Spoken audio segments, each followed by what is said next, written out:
All right, welcome back for part two, everyone. This is it's about a week in the making, and I've been looking forward to it ever since. Jeremy, how you doing? Doing good. How are you? Pretty good. You ready to dive in? Yeah. Tell me where we're gonna start and let's just go for it. All right, then I got a doozy right out of the gate for you. Love it. So I know this is possibly a controversial topic. Um, that being said, right out of the gate, do you believe in creation theory or evolution theory? Hmm. Okay. Boy, you're gonna really dive into the deep end right off the bat. I love it. Okay. So before we get going on anything else, help me out by defining for me what creation theory is to you or your understanding, or at least, a groundwork that we can share with your listeners. Okay. So for me, I mean, personally, I believe that there's a God. That being said, I also have come in contact with many other people who their word is different. They say universe, they say, whatever, all the many words, but it's essentially the same belief. They believe that there's a higher power that created the world and everything in it, and that by tapping into that, there's a way that if you accept that and begin to understand it, because you can't fully understand it, you can actually tap into that, and it will help you go further in life in general, but especially in entrepreneurship. Like I've seen that there's definitely an aspect to entrepreneurship that you have to believe in a higher power to some extent to be able to see the success, like Tony Robbins. As the last episode we talked about, Dr. Joe Dispenza, they all believe in a higher power. Um, so, I mean, that's where I'm coming from. And then obviously the other one would be the Big Bang Theory, where we just kind of came from, what is it, the meteors crashing together. So that being said, I'm just, what's your take on it? Okay, my beliefs. Wow. Okay. Well, I'm trying to figure out how to succinctly go after this or take it in bite-sized chunks, because I know people who don't believe in evolution. And I'm okay with that if that's what they believe. I know farmers who don't believe in evolution. And yet they know that to get greater milk yield out of a certain cow, if they breed this bull with this cow and end up with a calf, over time they should end up with a line of calves that produce better milk, or you can pretty much aim for anything at that point: better Right. fat production, better meat production, more muscle tone.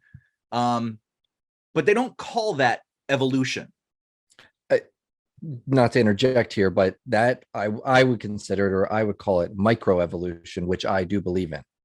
Well, It's it's evolving very, in very minute, well, the steer, the calf, or the steer, the cow, then there's a calf, and then it just the cycle repeats. right. The term evolution doesn't really state a time period. We when we interpret it tend to say, okay, well, it has to take place over, hundreds of years or thousands of years or millions of years to get to wherever we are. And here's the thing. I grew up, my mom was a dog breeder. And when she was in high school in Scottsdale, Arizona, she was breeding champion basset hounds and showing them across the nation. And in the time that I grew up, we bred God, basset hounds, bloodhounds. There was a couple of black labs that she was breeding at one point in time and showing. And these are all show dogs, so high quality Right. dogs where you are going for very certain, very particular characteristics. Before she passed away, my mom actually had a plot of property and she was breeding beagles. Okay. And at one point she had like 18 beagles out in her backyard, and everybody loved her beagles because they were super muscular. They had these big, like, round heads and short stature, just very broad, almost kind of bulldog or pit bull like in the way that they were muscled. um and the reason for that was that she bred for those characteristics and then reinforced that with helping them live and dig and exercise and run and play. and all that developed musculature. So there's the foresight of, okay, well, here's natural talent or natural proclivity, and there's also, here's how I can foster where I want that to go to be able to show it off. So the action sort of thing, and that's very much the whole, mental intention with the action to make reality happen, right? My mom was real big about that whole thing. Like, here's what happens. We have to play both sides of this coin. So, I mean, growing up, even to just a few years ago, like, to me, I was watching evolution in progress through her lines of dogs. And she had, at one point with the Beagles, it was like 8 or 9 generations in one place that you could see different characteristics pick up and move forward. So I found that really fascinating, and it actually sort of reinforced the idea of, if anything, this is sort of a natural process, sort of like these computer algorithms and AIs that all, you give them a bunch of data and it just starts parsing through it towards an end that you say, okay, well, I want something towards this end, and the data moves through it. So it seems like, to me, a natural process that is just happening. That being said, a natural process just happening seems pretty creationary, doesn't it? Right. And the more that I learn about quantum science, really, I'm thinking physics on the physics level. When we break everything down, it's energy.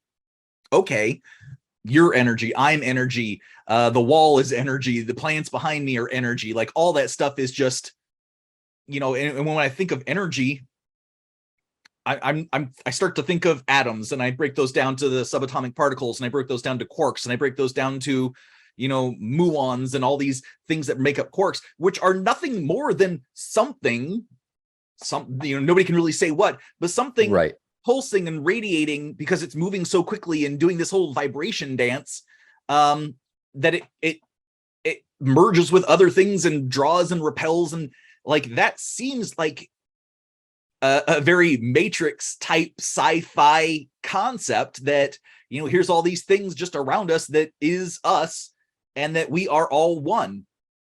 And the more that we understand ourselves and consciousness, we actually start to learn in biology that plants are actually communicating with one another through chemical signals and through actually some auditory signals in different species of trees. Like, we start to ask, is there an actual consciousness there? And there's also that sheepdog online, maybe you've seen the memes or the videos of it, who has these like 30 or 40 or 50 pads where they press a button and it says a word. And this dog has gotten this dog's gotten to the point of like combining words in ways that, like, we never thought dogs had a consciousness to be able to comprehend. And maybe it's just that they didn't have the way to translate to our way of speaking. So I tend to look at this entire mechanism of being as, okay, we are in this energy field. And people say the Matrix all the time, but when we just think of energy that's constantly changing, yeah, it starts to look a little bit like that Matrix. It's just all around us, shifting, moving, flowing. To go back to sort of last week, I used Buddhist metaphors for the river. It's just is, and you're dropped in the middle of the river, and that is being.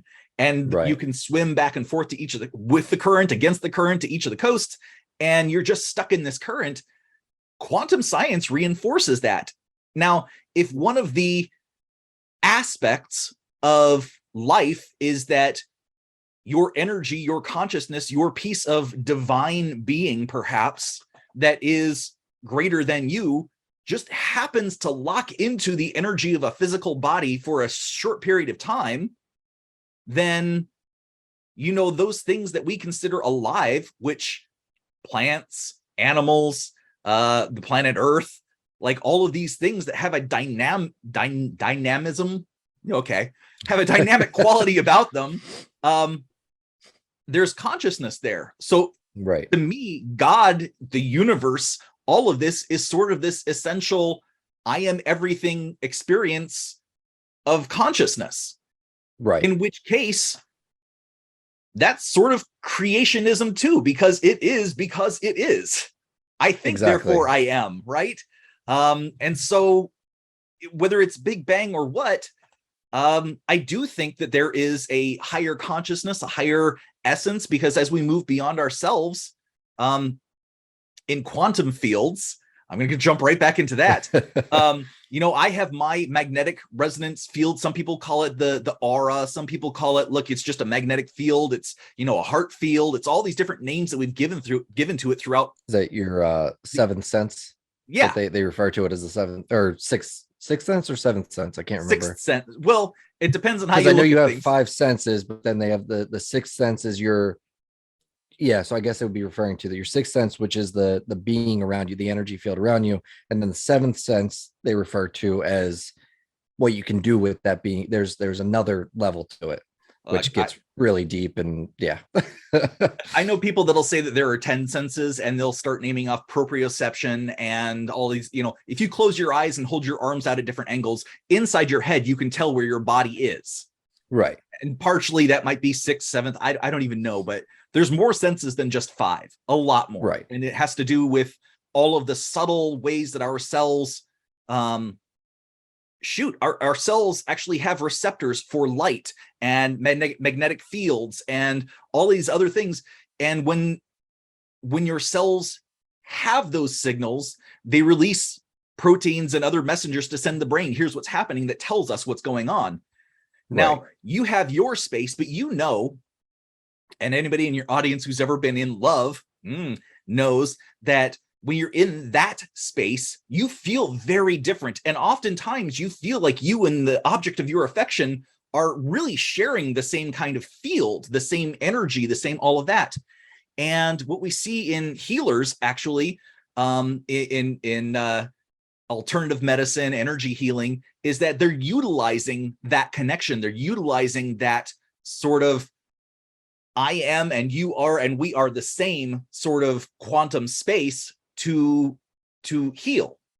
Right. And people, when they get into looking at the earth and really, for example, those great meditation studies in the 90s where they had thousands and thousands of people in DC sit down and meditate, and it was over a period, I think 1 day or a couple days.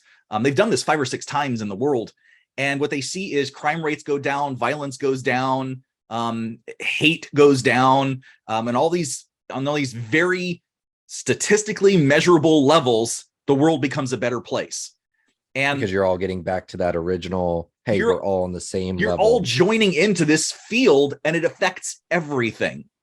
Right. And the greater the field, the greater the consciousness, the more that we're kind of coming together for a purpose. Why is that not God? I mean, higher self, energy self, spirit self, why that to me is God, because the universe is God. And this kind of gets me down a whole other track of thought real quick. I'm just going to side rail of, I know last time we talked about people who end up in a depression because they compare their current way of being with the past, or they end up in anxiety because of, what they hope for the future, and they're not there, and there's a comparative thing. I'm trying very hard within myself to follow something that Alan Watts wrote. He said something to the effect of, I'm not going to remember exactly, that, anything you think can happen. And the reality is what you're living and what you choose to live. And anytime you think of the past or the future and you create that pain, that suffering, because it's not that, realize that you are just where you need to be, and everything has happened exactly as it needs to be, because this is reality. This is what's happened. And you can look at the past and feel bad about it or worry about the future, but you're here now. And whatever you're thinking about, it's causing you trouble, but it happened because that's how it's supposed to happen. That got you to here. Right. And just 2 little things I want to put in there. The one is, you should always look at as life is happening for you, not to you. Because when you say life's happening to me, or why did this happen to me? You automatically you become the victim. Yeah. And from the victim mentality, you can't do anything, basically. So why, this is happening for me. Why did this happen for me? Well, then you got to go figure it out, and you got to lean into it and say, okay, this happened. Let's see why. What can I learn from this experience? Fantastic way to reframe that. That, and the other one, which I just lost. Oh, I lost it. Maybe it'll come back to me, but It'll yeah, come just back to you in just a basically, moment. right. Just, you know, taking that, living in the moment is the biggest uh takeaway from all of this. Is things that happened in the past that you can't change it. So why would you occupy your mind? Oh, I'm sorry. I remember what it is now. Um, anything that you can think, think can happen. And the reason why I've heard people say, that thing that keeps popping into your mind and occupying your mind, that is your calling to some extent. So don't try to silence it. If you can't understand why you're having this thought over and over and over again, why not pursue it? Why not lean in? Because ultimately, as you said, yeah, if you, or as Alan Watts said, if you can think of it, well, then right away, I mean, it might take a while for you to completely understand the thought, the full thought, and the process of it. But ultimately, if you can do that, why can't you put it into action? Because you're capable of putting, even if you personally can't do it, assemble a team to do it, whatever it might be. I mean, look at Elon Musk. He wanted to go to Mars. He's never built a rocket himself. I mean, yes, he's very intelligent, but he hired a team to do that. Yeah, So, but that's how. Okay, are you familiar with Esther Hicks at all? I've heard the name. Maybe if you start, Okay, rattling some so things off. Esther Hicks is a self-help guru channeler sort of. Okay. That's how she comes at things, and her perspective is that she is channeling the wisdom of Abraham. Now, I don't Okay. know if that's really the biblical Abraham or just happens to be, her personality or her higher self. But this is the idea that you were just saying of, you have this thing that keeps popping in your head, and you're like, oh well, that's dumb. Oh well, we tend to dismiss those things. And Esther is one of those that did not dismiss it. She started listening to it, and it kind of Right. gave it its own voice, just so she could say, is that me, or is that this higher intelligence, this higher self, this ability to tap into something? And that's really how psychics have done this for ever. It's, can I be open enough to listen to that? And then can I be discerning enough to know what is my ego, what is my id, what is my self, and what is, self being like the protective self, and Right. what is my higher self? That gets real confusing depending on how deep into psychology you want to jump, because there's so many levels of, what am I actually recognizing? But there is certainly that idea, that concept of your higher self is trying to give you direction. And the way my mom raised me actually was that this experience of life is just that. It's like an experience. It's like a movie theater. You've gone into the movie theater. You get to watch this movie. You get to have these experiences, and it is your choice in what you get to do and kind of how things happen. And when you're done, like, you can sit all the way to the end of the credits if you like, or, some people hate the movie and they check out halfway through the movie. Right. And that's hard. But it's the idea that we come not from our parents, but through our parents to be able Right. to experience this. And quantum science, again, is showing that really everything with us is a subjective experience, and that the beliefs that reality is completely objective to us is kind of false. And this is based in Einstein's, like, a couple of quick things he said about the way that light works and how people perceive light differently, and instances will happen differently in time based on when they see it and the different distances they are from it. Meaning, things may happen. Yes, something may happen as cause and effect, but it's not the full story, because Right. individually we get different experiences. So Esther Hicks, in a lot of her stuff, says, look, your brain, and this will go back to Joe Dispenza too, your brain can't tell the difference between, if you close your eyes and imagine something fully dimensional with all your senses and just use your imagination and sit in that reality, your brain doesn't know the difference of that happening versus it actually happening in physical reality. And as Right. we know, when things happen in physical reality, even if I'm just looking, even if I'm just sort of sitting here and looking around me, there are things that happen that are an interchange of energy. Sometimes it's photons, sometimes it's electrons, sometimes it's my emotions and my computer starts acting funky. There are people who say computers hate me and I hate computers and I hate technology, and their stuff always messes up. And I'm like, your brain functions with electrons just like your computer does. Like, that's how electricity works. That's how the ones and zeros work. If you start saying these things, you create sort of this space around you that's going to screw up your stuff. So why not just start saying, I love it, and it always works for me. And Esther Hicks says, 17 seconds is what it takes to actually make that connection with the higher self and that energy field to start affecting it. And we look at the fact that, okay, I say fact, but to a lot of people, it's not fact. Space and time are sort of this concept to us. And in quantum reality, it's like all of space and all of time are happening all at once. Right. Right. So what you are experiencing is literally just a drop in the bucket, and you're going through this stream of experiences till the end of it. And then you're out of that. And it's sort of this little timeline that you can look back and see, okay, well, here's where I jumped along all these little electrons. And it's, can almost read like an EKG. That was the EKG of your life. Congratulations. Do you want to watch it again? And since there's no real difference when you concentrate for 17 seconds, and that's what she states, 17 seconds is about what it takes to start making these electron connections. And electrons, when we look at them in chemistry and physics, they have a tendency to disappear from atoms as we're studying them. Like, we can see their trajectory, we can see about where they're supposed to go, and then they just happen to disappear from reality. Right. And Einstein I can't remember who said it, but basically, if you shut off a light and you walk into a room and you say, I think that it will be on that table, that's where I'm thinking that electron is going to be. Then you turn on the light and it's gone, because by you thinking it and going to do, look at it, it changes. Yeah. And that's our power. That, frankly, that's our superpower, because if we can close our eyes and start imagining some of these things, then through Einstein's spooky action at a distance, we actually start shaping if time and space are just sort of this nebulous thing that's happening all at once. And this is getting into multi-world theory here.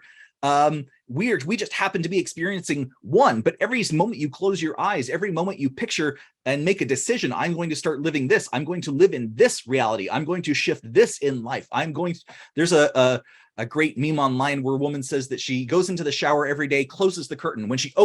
Before she opens the curtain, she says, I am stepping into my reality that, and then she states what is changing. And then she opens the curtain and steps into that reality. And there is no reason that is not true from a scientific perspective. When you connect it with the neurons, when you connect it with the electrons, you are literally stepping into that frequency, that zone, that space, that is frankly a creation of you. Right. And people say shower thoughts or whatever. It's a perfect place to really zone in on all of your thoughts. And then, like you said, never thought about that before, but pull back that shower curtain, you're stepping into the reality that you just built up in your head. As long as you're there for 17 seconds, you can start hold on to it, altering that. Right. And I'm not sure if you're familiar with or ever seen the movie Kung Fu Panda. Love it. I was watching it recently with my nieces and nephews, and the one scene, it hit me, and I was like, wow, I don't know what's going on here. I'm trying to figure it out. But Master Oogway has the vision that I forget what his name is going to escape the prison, and he sends a messenger there. Yep. But he only escapes the prison because of the messenger. So it's like intertangled. I'm like, wait a minute, that is a great perception of what is going on. Like, by you altering your thoughts or altering the future of what's going to happen, your current reality. Well, and that's the long time problem. I read a series of books called the Sword of Truth series, and it's a sci-fi series. I can't remember the author. I know there were 12 books in the original series, and now they're up to like 18 or 20 books, and I just stopped.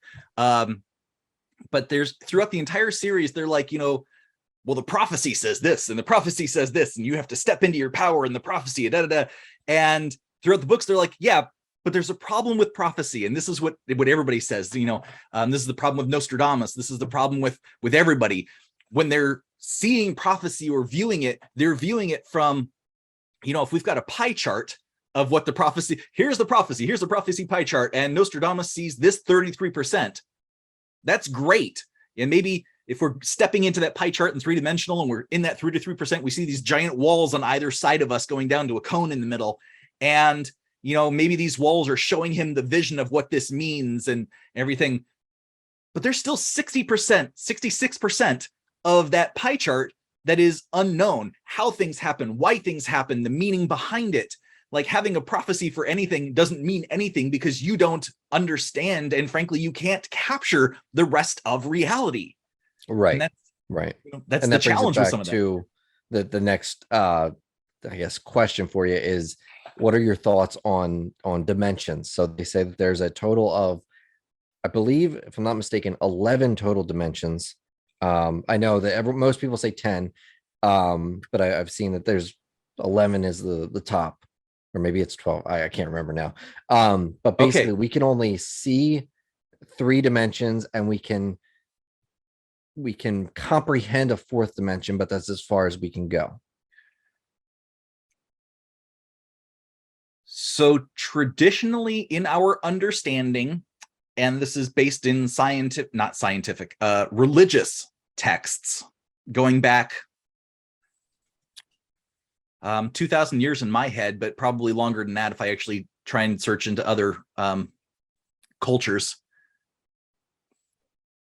Creatures, beings, people who try to understand more than this perception of reality tend to not be able to keep their sanity long. Right.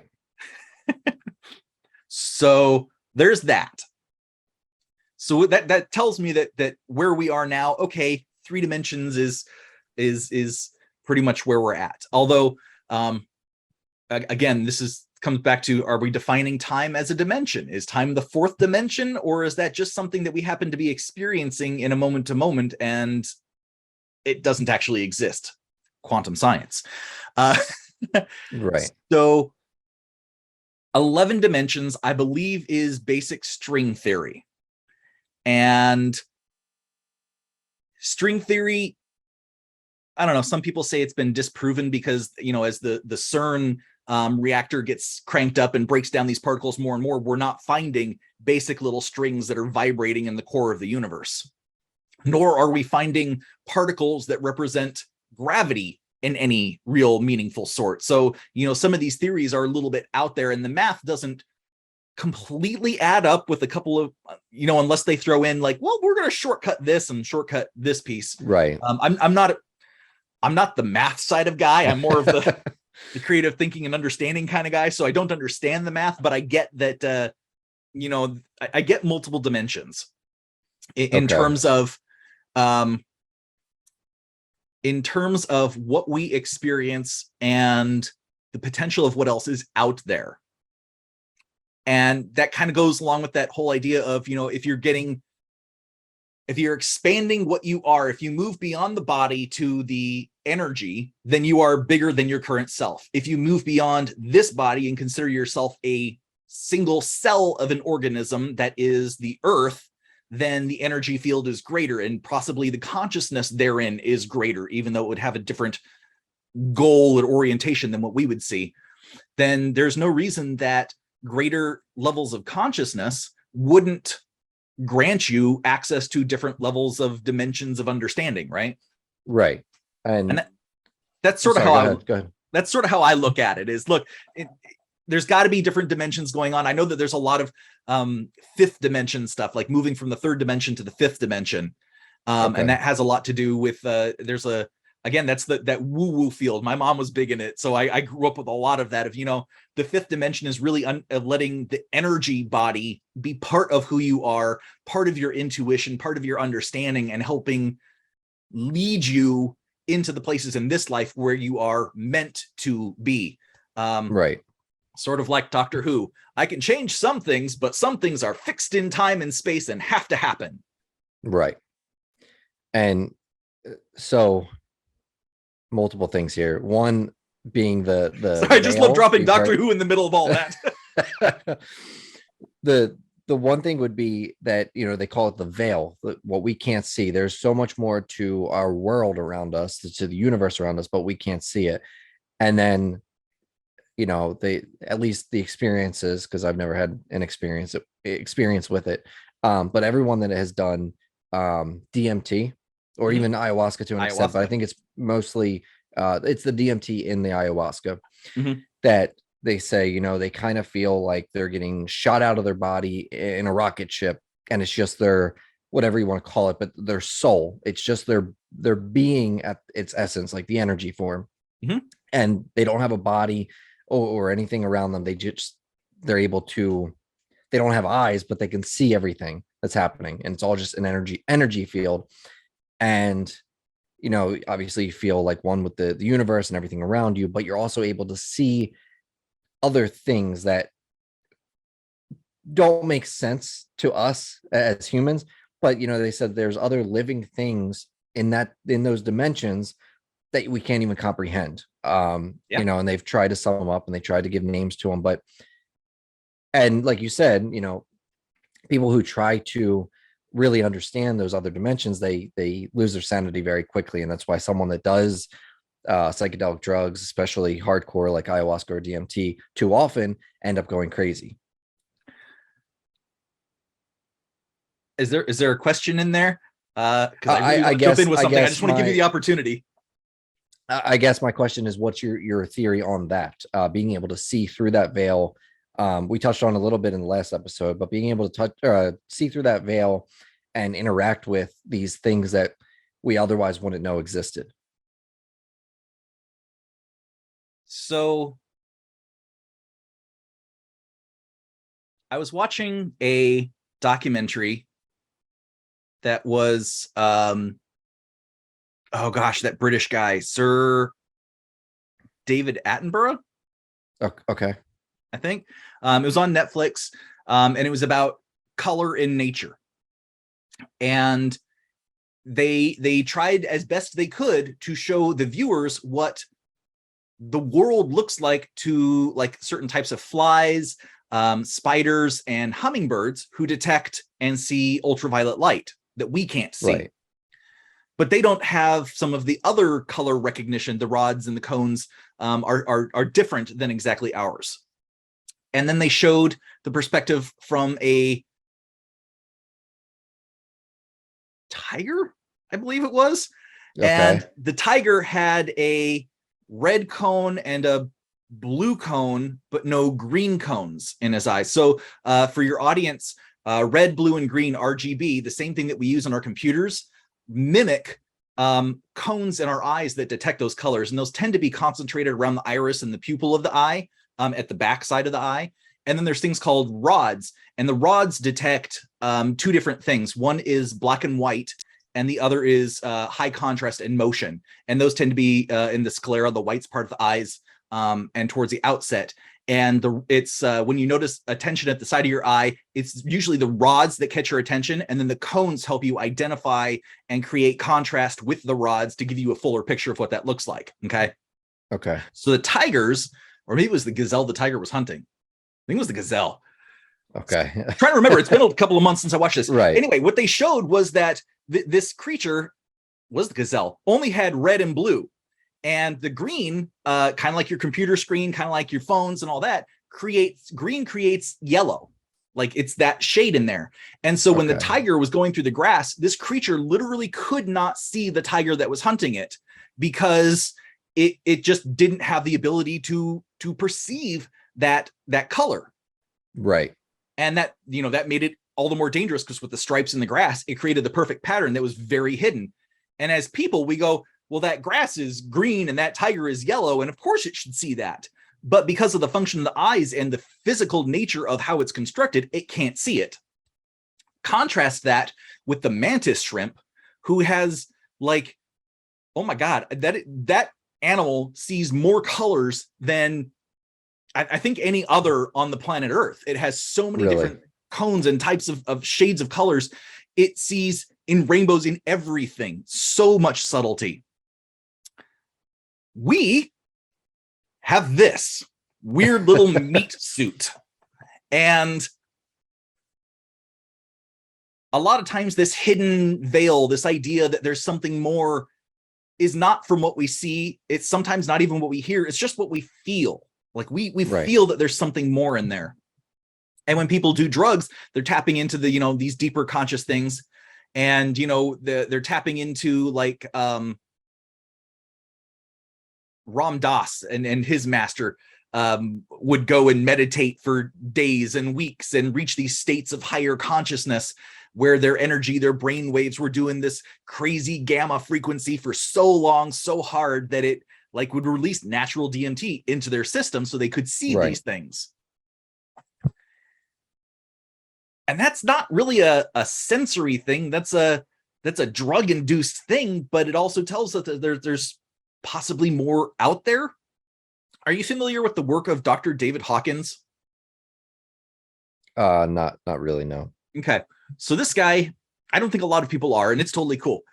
This guy was a clinical psychologist, and he had a couple near-death experiences throughout his life that, in near death, the DMT, what it does is it puts your brain in that same state as near death. Right. It releases the same kind of chemicals. And that's held in the pineal gland in the front of your head, right? Yep. Well, middle of your head, kind of. Is it middle? Okay. They always point to it, right? Your third eye, but I guess it's because it's like it's right in here, but it's also like right back here. Okay. So it's in and down. It's really deep in kind of the core center of your head, which is the reason it's hard to access these things. But Hinduism, Buddhism, Zenism, like a lot of these are training people to meditate to get to the points of experiencing enlightenment. And enlightenment, really, we can look at that. There's levels of enlightenment, but the highest form is really this becoming one with everything, understanding everything, experiencing energy, experiencing different worlds, experiencing different types of life. This is something that is not just woo-woo. This is categorically written about and trained into people and has been for thousands of years. Right. And just to real quick, because while I'm thinking of it, there was a saying, and I can't remember who it was from, but basically someone said that they were meditating, trying all these things, years, I think 25 years, so they could fly over or walk on water, whatever it was, to get to the other side. And he came up to, I want to say it was Buddha. It was like, hey, look, I figured out how to do this and I can get to the other side now. And Buddha turned to him and said, yeah, but the ferry only costs 25 cents. In other words, like, why spend all these years when you can do DMT and get the same, feeling and reaction? Well, but for that's great now. Right. And in the rainforests of South America, ayahuasca has been a healing drug for thousands of years. Right. But for most people, enlightenment was sort of this joke. It was something, I don't want to say joke, but it was something that was unreal. It was, a master monk. You had to climb up that giant hill to reach the sage to figure out what's the meaning of life. And, the monk looks at you and goes, right. Do you want a sandwich and some tea on your way back down? It's pretty much it. So Dr. Hawkins, I love reading this guy's work. He's got about 12 or 13 different books now, and all's the main basic subject. He had several near-death experiences in his life, and it's exactly what you described, where he was taken out of his body. He wasn't part of that, but he still experienced things. And when he thought of people, like, he could kind of sense them around him, and he had to make choices. At one point, I think he was like in a car accident and covered in snow and left for hours. Just really drastic experiences. But he was also a clinical psychologist trained in like treating people in depression and anxiety and like all sorts of really, really tragic stuff. And this guy, kind of like Eckhart Tolle, is one of the few people I know of in our modern everyday culture who experienced, as a clinical psychologist, as a doctor later in his life, and an atheist to start, experienced enlightenment, experienced the higher levels of consciousness, and wrote about it in his books. And said, look, he created this thing called the scale of consciousness. And using his clinical skills, said, look, depression and anxiety, apathy are all down here. But when we reach this point of courage, when we reach this point of transformation, then something happens in our energy, And it's like that flywheel finally gets cranked over and starts moving easier. And then you can move up a level, and then you can move up a level. And each level up is exponentially stronger, more powerful, more things that you experience, more things that you see, more things that you can do, more ways that you influence those around you and the world in general. And he documents this in several of his books, and all of his books are like different angles. Some of them are very political. Some of them are very helpful. Well, because the whole thing is that, like, when you start getting to the politics of it, that is very much an ego-based thing, that is very much a body-based, a reality and experience-based thing. And while it's great, it doesn't actually help you move through that level of consciousness. It's just really picking on things that bug you. And that's the antithesis of really where you want to go with it. But the idea that there's this level, this scale, and he said, look, when you get to certain levels, you need to take a break from society. You need to come back into yourself. It's just too much for you to interface. And when you get to other levels, you just start experiencing random, we talked about this last week, random moments where everything is suddenly clear, where your mind is not saying anything, where you are just experiencing and seeing the cause and effect, pure nature of this flow of life all around you, just cascading and moving, and you can actually move with it more smoothly. And at higher levels, you see everything and you experience everything, and you are just one with everything. And I recommend reading a couple of his books, The Map of Consciousness, just because it gives you a scale of, okay, what am I actually experiencing? And like I said, he and Eckhart Tolle are the only two I know that have the language, the ability, and the education to be able to document what they experience and share it in a really meaningful way with our modern culture. Right. And it's funny that you said this now. So I wasn't aware of this. I wasn't aware of him or his books. But last episode, we talked about how I briefly mentioned that I joined this mindset program, learning from someone. He was explaining everything. And just now I'm putting it together that the scale that they use is exactly the one that you just said, whereas like depression and anger and all these things are down here. And then as you move your way up, you start basically opening these new experiences to yourself. And now the program is for business people mainly, to get out of your own way and to be able to do what you have to do to level up in your business. But ultimately it's a way of life. And I've tried so many different things when it comes to the mind and getting your mindset clear, as we talked about last time. I know you don't like that term mindset, but that's cool for how I'm using it or defining it is just your level of being in this moment. You can change that. I've never come across anything quite like this. And the mentor that teaches this, he actually says, like, hey, this was handed down from someone. I can't tell you who it is due to legality issues and stuff. He'd rather remain anonymous, but this was taught to him by this person and taught to him. And so ultimately that's what it is, the scale, and learning how to identify each thing and move on and move up a level and high. If you can stay, I think they said boredom is the lowest level of being okay. Because if you're bored, you're not necessarily down or angry or depressed. You're just bored. So you want to. I love boredom. I'm just going to say this because boredom is the birth of imagination. Right. But his point was that if you're in boredom, make sure that you go up and not down, because there's a lot of people that when they get bored, they start thinking of negative things or the past, and they go into this, deep spiral down. And then they can't get out of it. So, but it's just, things clicking all these months later that you say that and realizing that's what this is. That's how it works. That's how everything works. Like, we only understand from the level of understanding that we're at until we learn something more, until we start connecting those neural pathways and those networks. And then we're like, oh, wait, this goes with this. And that goes with that. And oh my God, it all makes sense now. And I love that feeling. Yeah. And there was just one other question. I know we're going back a little bit, but you were talking about the eyes and how we see things. I can't remember his first name, Dr. Alex Huberman. Okay. He's big on YouTube. He's actually he's one of those doctors that nobody, anyone in the medical field, they kind of push away because they're like, no, what he's teaching doesn't. But what he teaches, just like Dr. Joe Dispenza, no one really views him as a real doctor except for in his circles. That being said, he was talking about anytime that you're feeling anxious or overwhelmed, you do this. I can't remember what it's called, but basically you take your eyes and you go back and forth very quickly because Oh it yeah. does something in your brain. And I can't remember what it is, but just if you could explain that, you obviously have some Okay. knowledge on this. So the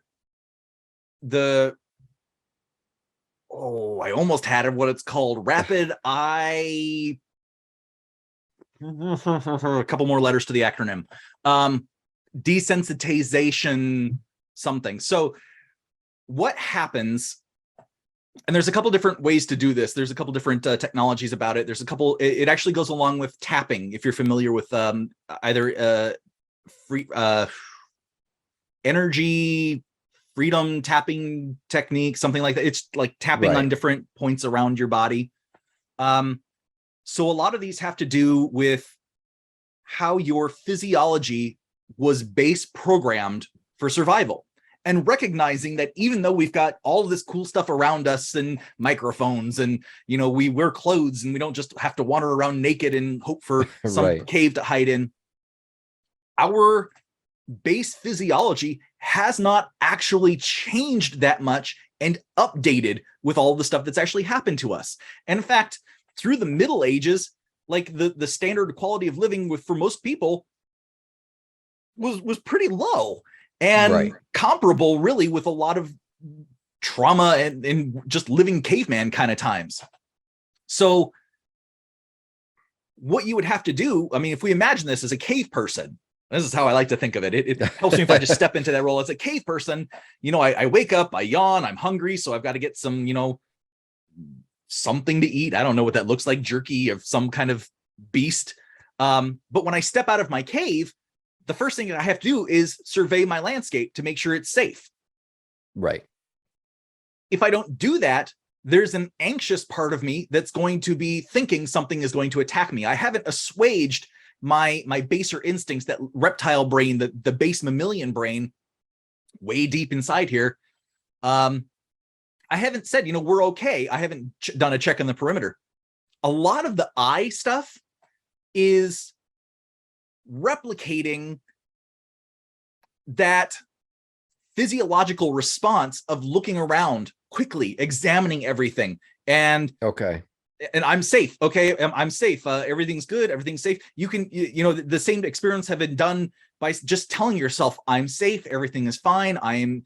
It's another way to. I don't like you saying the word hack your physiology, but that's kind of what you're doing. That's Dave Asprey. That's what he says. Hack your physiology. Yeah. Yeah. And he started this whole movement of, hacking your body and hacking all of this and hacking that. And really, it's sort of doing that in a way it's how it works. It's how it has worked when we haven't lived in a type of society like this.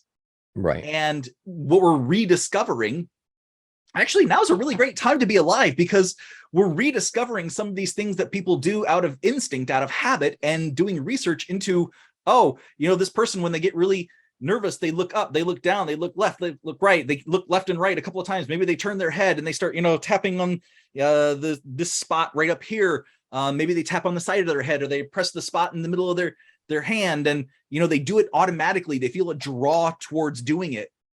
And that's how medicine started 6,000, 8,000 years ago, is, people were doing these things, and it's like, oh, well, that kind of helps. Well, let's go ahead and keep doing that. And, oh, you did that. Okay, now, Tom, you saw that tiger yesterday, and now you can't seem to calm down. Try flashing your eyes back and forth a whole bunch of times, and your brain gets a ton of signals very quickly of nothing's there, nothing's there, nothing's there, nothing's there, nothing, there's nothing. So if your brain from your eyes, let's say it got that signal of the tiger, launched off your fight or flight system, triggered your oh,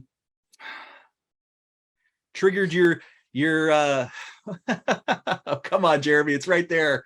Your adrenaline rush, which takes all your blood, floods the center of your body, takes it away from your brain and right to the concentration of the brain, away from areas like the prefrontal cortex, down into the limbic system, so that if you get hurt, you're not going to bleed out as easily. All the blood is in the center. Maybe your limbs go a little bit numb. And now imagine that you have that response. You got away from the tiger, but you can't calm down from that. You continue living through that trauma. You have to tell your system, I'm still alive. I'm okay. And you can do that if you were triggered through sight by doing this neural reprogramming in the eyes. You are literally sending signals back into the back of your brain, because that's where your optic nerves attach, saying nothing's there, nothing's there, nothing's there. And it's sending that signal over and over and over again to basically rewire that emergency response that was like, I have to be on high guard. And that in turn is repeated signals, goes back to the vagus nerves, the ventral vagus nerve being the one that actually goes from the front of the brain to the back, and the dorsal nerve being, the back down, that actually ties into the nervous response that's in the adrenals, that's in the kidneys, that's in all that sort of things. Right. And it resets that entire signal.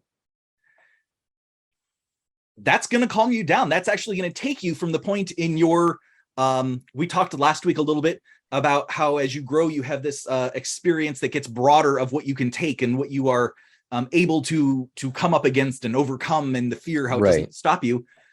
Well, that would be one of those things. If you were faced with something like that, and long-term stress, long-term anxiety is one of those things that is a chronic trigger to the fight or flight system. Using this eye desensitization, boy, my mouth does not want to say that word today. Using that technique, using tapping, using some of these other things, resets those signals going through our body. Even pinching on your ear a little bit, right in the center, that's where vagus nerve connects to.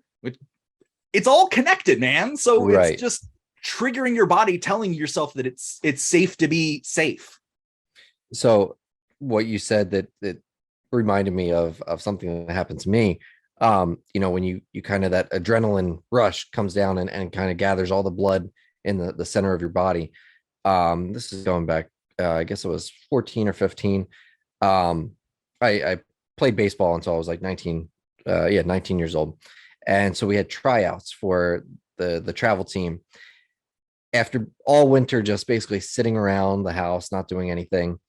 Finally, I'm at these tryouts and we're all lined up, and he's going to make a sprint across the field and back.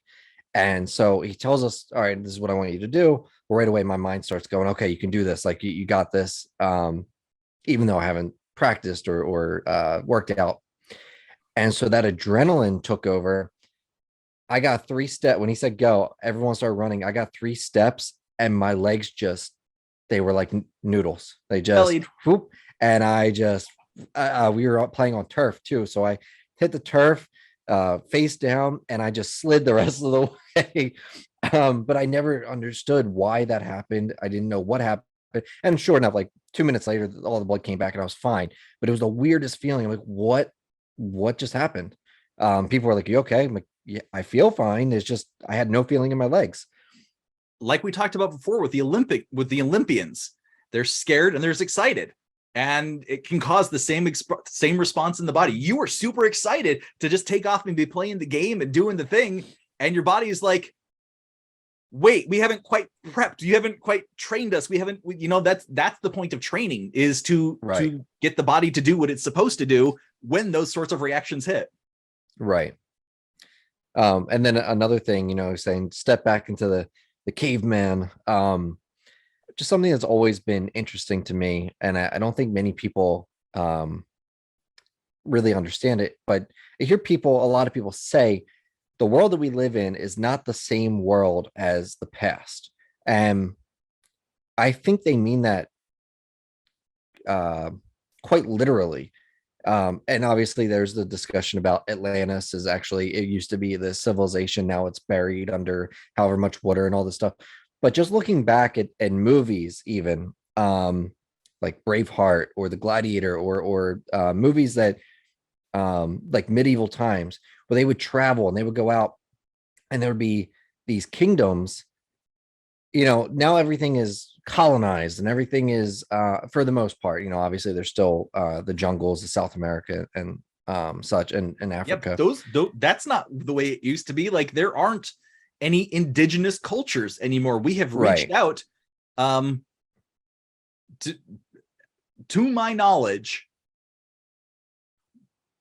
10 years ago, they reached out to the last known indigenous culture that was Right. They said that untouched. they were watching them from afar, but they had their own language that no one knew.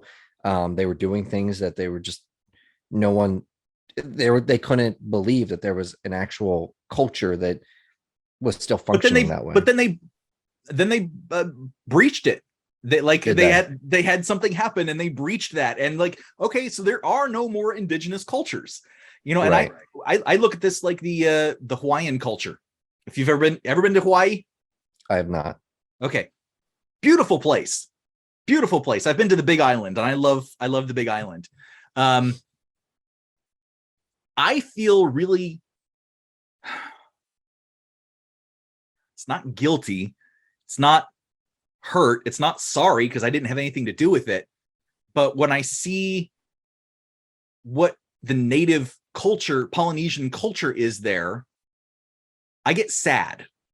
Right. That's I guess that's the closest I can say. I get sad, and I've sat through a couple of luau's with the dancing and the music, and you know, I'm having fun, but I'm a tourist, and I am paying people to dance and sing and do, you know, what may have been a natural thing once upon a time. And on the Big Island is the Kingdom City, the Forbidden City, off of Kealakekua, by the Captain Hook Monument. It's real close to there. And basically, this is like the center of kingdom where, you know, if somebody got in trouble and they could swim or take a boat to this forbidden city, the king there would say, "You made it. You're safe. You don't have to worry anymore." Like the whole culture, the whole idea is very powerful. And these were warriors and knights in their own regard, and sailors, and their culture. When you read about ancient Polynesian culture, it's friggin' amazing. It's beautiful stuff. And then, you know, English, Dutch, how many different cultures, just nothing really exists of that native culture. And they really try to hold on to it. But we've done that to everything on this planet. We're homogenizing so much of everything in the name of progress. Right. And that's what, you know, there's a part of me that's like, no, I mean, I find it very interesting. And obviously I watch these movies and these shows, and even the History Channel has certain shows that they go into detail. But it's like, you know, a part of me is like, I love where we live now because we can do anything, you know, anything. We realize now that anything that we think we can put into action. But isn't there some part of everyone that just can't get on a horse and just ride, or whatever that looks for, you know, or travel by camel, whatever, just across the countryside and just keep going until you come across another tribe or another kingdom or what? It seems so neat. I mean, obviously it was a much harsher way to live. But we're sissies now compared to that. Yes, exactly. Exactly. Okay, so but here's something I want you to think about for a minute, and this is the one that trips me up just a little bit. There is zero way to actually understand, comprehend, or place yourself into the way life was at any other point in time. What I know from Polynesian culture is from books that I've read, or from, you know, historians who were so enamored by it that they wrote it down, or they wrote it down at the time and carried it forward. But that was still from someone's perspective, and it's that pie. That's great. They got 33% of it. There's 66% of the rest of the culture that I have no idea about. You were referencing things like Braveheart. I love Braveheart, and you know, I would love to go back to Scotland and freedom. You know, right. But how much of that is fiction? So much of what we actually think of as history is highly fictionalized by somebody. I almost had a good quote for you and I lost it. I'll think of it in a minute. Okay. Well, there's just to ruin Braveheart a little bit for the fans out there. And I was a big fan, so I read the history behind it. But William Wallace was apparently a really not so great dude. Yeah. Like in the movie, it makes him to be this hero, and he came in, but he was just as bad as all the rest of them. Yeah. Uh, history shall favor us greatly because I am the one who shall write it. Exactly. It favors the victors. It favors whoever writes history. It favors whoever writes the books right. and records it, plain and simple. Like that was Winston Churchill. And the pivotal history of when he was prime minister and leading Britain is all in the series of books that he wrote. Like that is the canonical history of that time because he wrote it. Right. And that was another thing that when I realized that, I mean, I guess to an extent we all know this, but we just don't focus on it, so it doesn't become real for us. But in everyday life, you could have 10 people all staring at the exact same thing that happened in front of them, and you'll get 10 different experience. You know, that's why they say like an eyewitness to a crime scene. We have 10 different eyewitnesses, you're going to get 10 different stories because everyone's perception of what happened is completely different. So light hitting everybody's eyes, reflecting off of whatever happened, travels, you know, at the same speed, but hits everyone's eyes at different times. So they see it literally differently in terms of the order of events. Sound travels differently as it bounces off of different objects and into everyone's ears.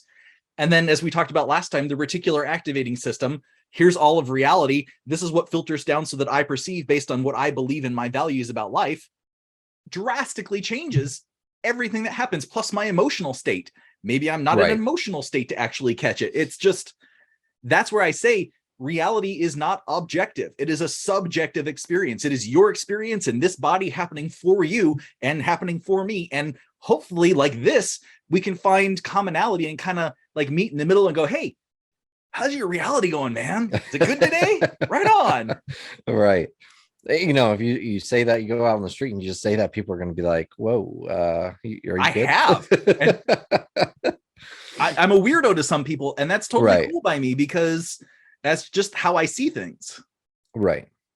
Yeah. It's just, I can imagine though, just saying that and the people looking at you like you're either a stoner or you're just way out there and whatever, because those are the types of people that say things like that and bring that attention.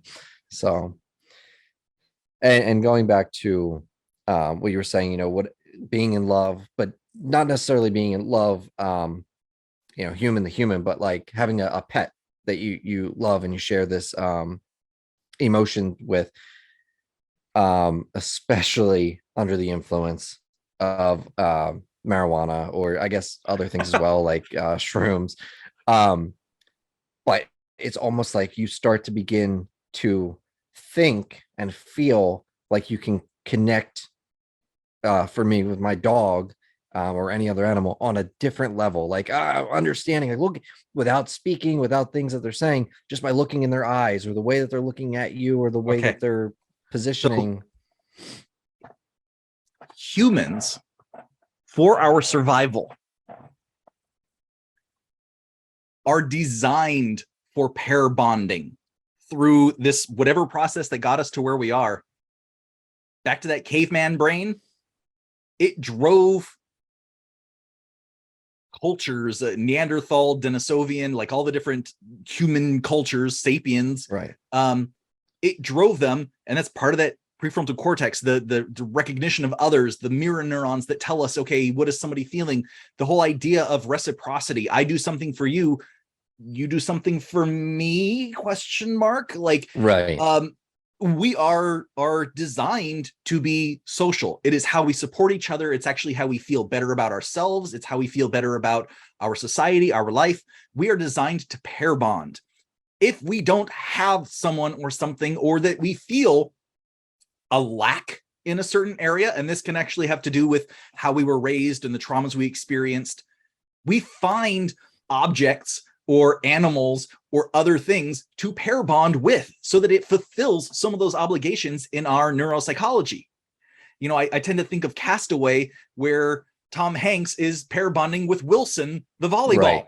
Like Right. we find things, and then he assigned human characteristics to Wilson.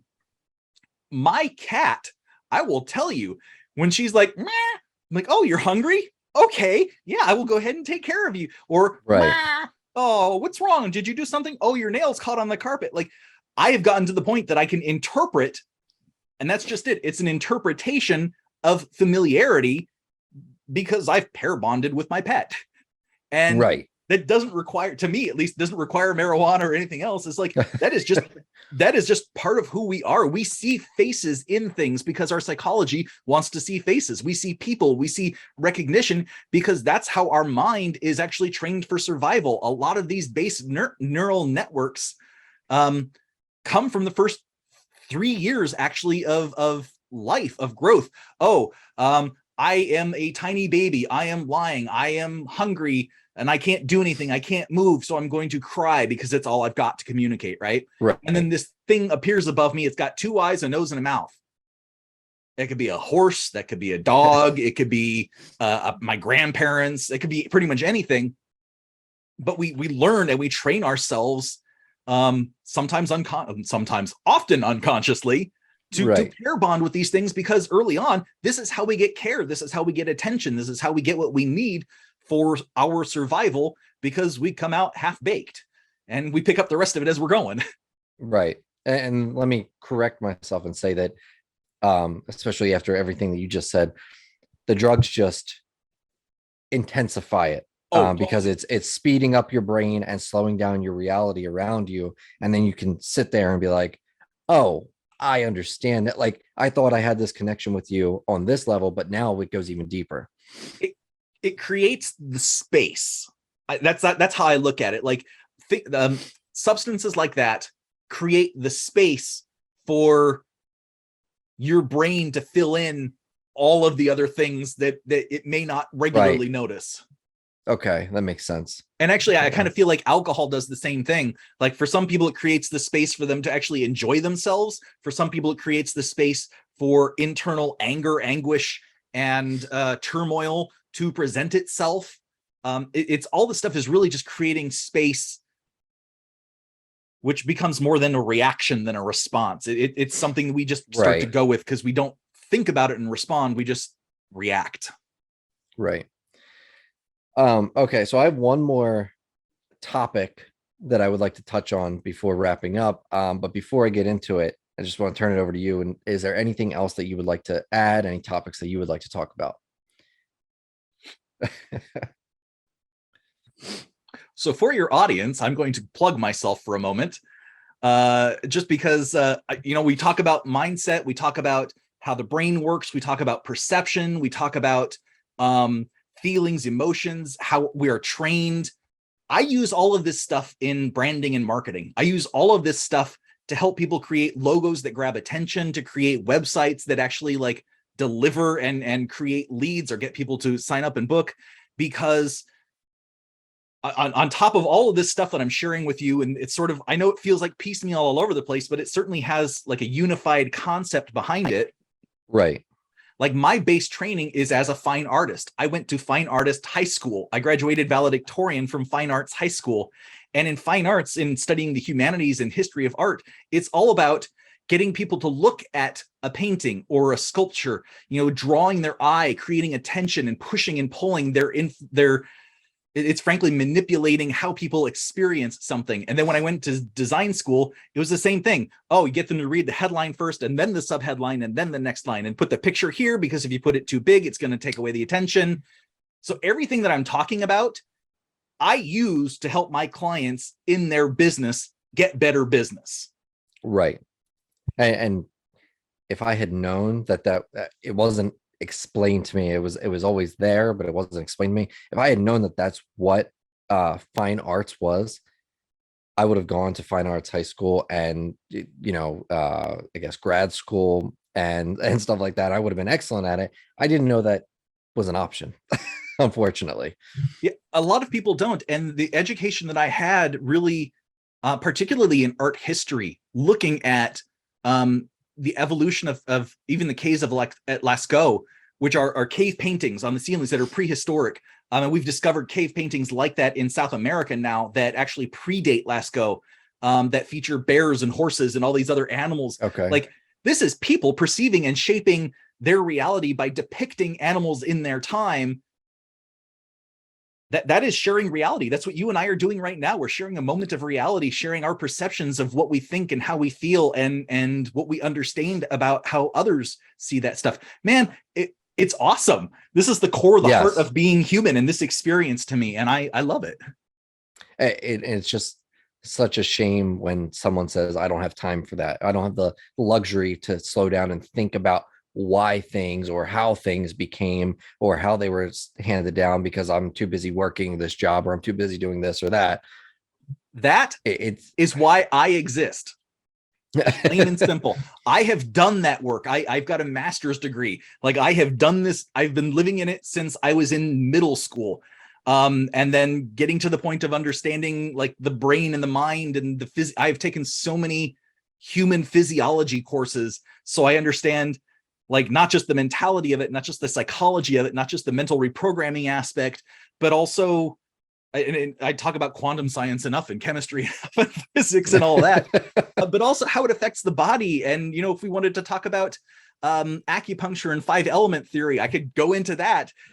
There's lots of different aspects that when we start studying how influence happens on people, and then how we can use just a fraction of that knowledge to help someone feel more confident in their business, present themselves more confident. I actually look at what I do as a law of attraction type thing, because if I create a logo and a website for someone and I'm if I were a typical agency, I'd say, great, let me go ahead and design your brochure, design your website, design your logo. And then I'd send someone off and maybe they would be successful, maybe they wouldn't. Right. But if I do that and then I sit down and say, okay, let's have a couple of sessions of coaching. Let me work through some of the subconscious reprogramming. Let's bring up your mindset. Let's look at the challenges that you're facing. And I reframe some of that.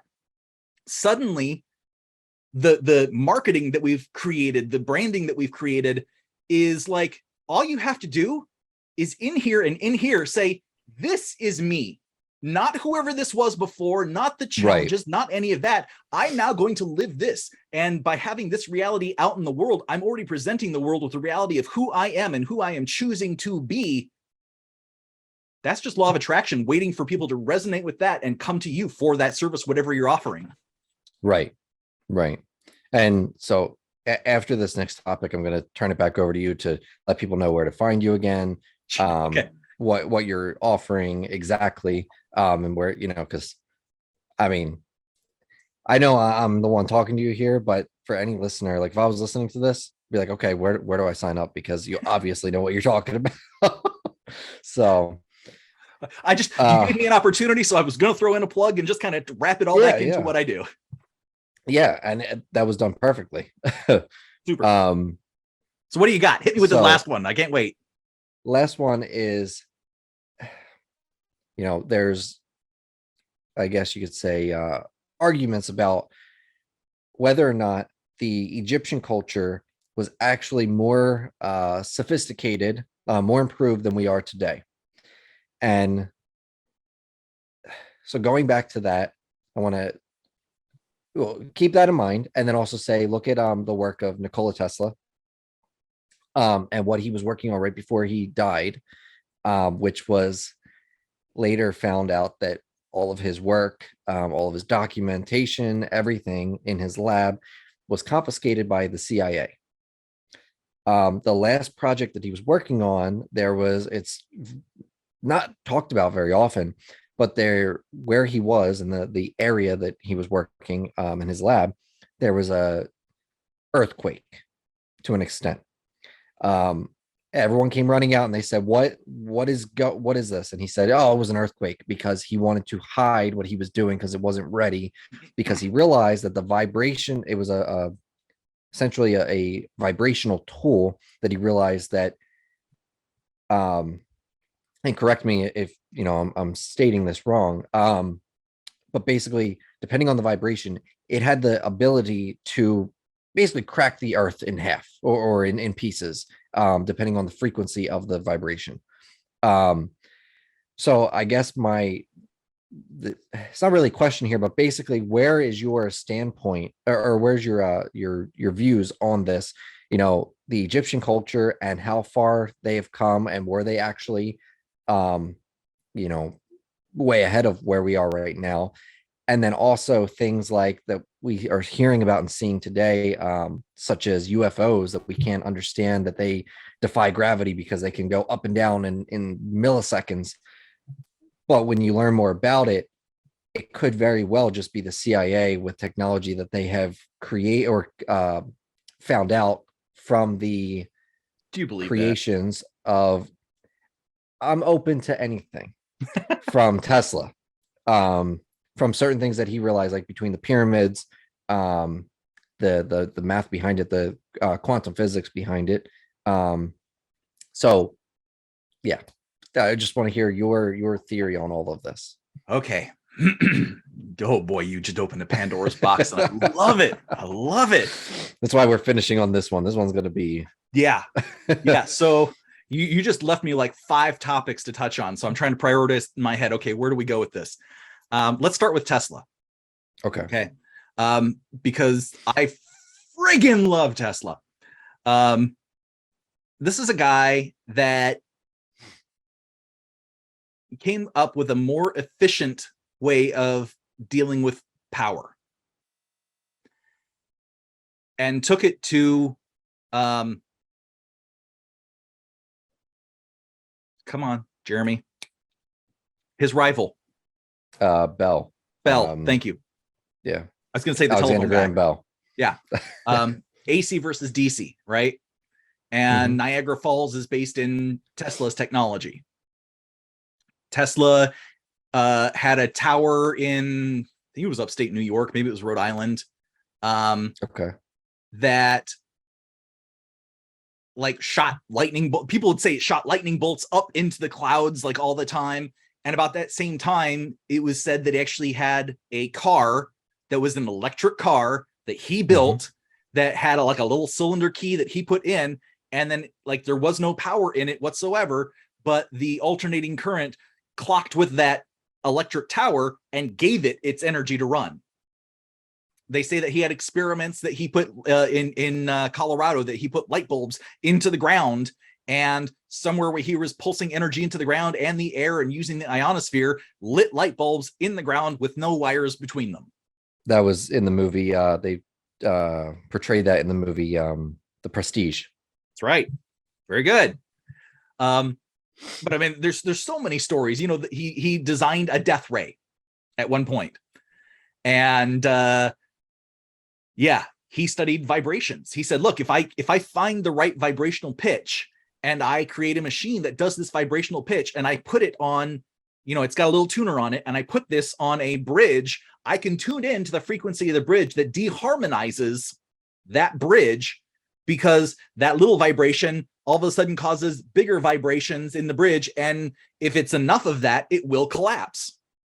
And they've done small experiments with this that the bridge hasn't collapsed, but it certainly started like making noise enough that on a subtle level, it is shaking from a very small machine. And we see these experiments all the time where people will hold like a pitchfork next to a couple of ping pong balls that are suspended, and they'll strike another pitchfork and nothing happens. And then they'll strike the same vibrational pitch of pitchfork, and those two balls start vibrating off of this, I say pitchfork, but tuning fork is what I'm trying to say. Yeah, right.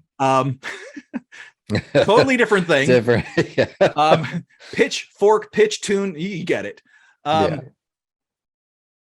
So we understand that vibration and frequency plays a huge factor in this stuff. Now, Tesla is an interesting case because he says a lot of his concepts, ideas came to him while he was like out in the park and feeding pigeons, and came to him in a burst of light, which, I love the woo-woo community. They're like, look, that is a light download. That is literally a higher source, a higher frequency, a quantum energy of knowledge that is in the so-called Akashic record, which, if we think of Akashic record and we think, okay, the world, the universe, that giant consciousness is a matrix of information, and light is a transferable source of that information. so that every time you're seeing light, it's presenting information to you. As you are looking at me, you're receiving light in your eyes. It's showing you what I'm doing on my side of the screen, for example. Right. So the Akashic record at that point is really just the matrix of the universe and somebody tapping into it. It's just everything in all time, because that's quantum theory. Everything is happening all at once, except for you. It's just a moment at a time, because that's this experience. So he had these multiple download moments throughout his life that came up with these grand ideas, including the triangulate of 3, 6, and 9. That when he started playing with numbers in his head, he's like, okay, 1 + 1 is 2, 2 + 1 is 3, 3 + 1. Like, he had this whole little mathematical configuration that looked a lot like a Mobius strip.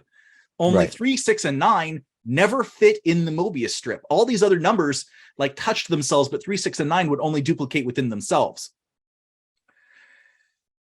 That gets to be a little sociopathic, a little obsessive compulsive when you start to really play with it. So I don't recommend anybody going too deeply into that, but there's something really fascinating about the holy triad, Father, Son, and the Holy Spirit, and how many times triangles, and all these other things, the 6-sided star, the Jewish star, Star of David.